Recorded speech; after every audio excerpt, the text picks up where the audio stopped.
বৰ্তমান যিহেতু শীতকাল চলি আছে, এই শীতকালত মহিলাসকলে নিজৰ ছালৰ যতন কেনেদৰে ৰখা উচিত?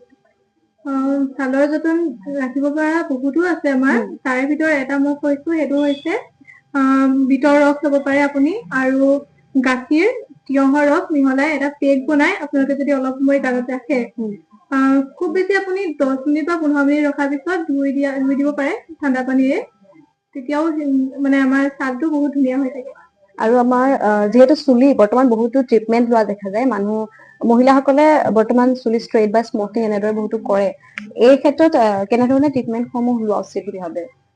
কিছুমানৰ আমাৰ চুলি স্মুথিং আৰু ষ্ট্ৰেট কৰাৰ পিছত আমাৰ চুলিখিনি কি হয়, বেয়া হৈ যায়।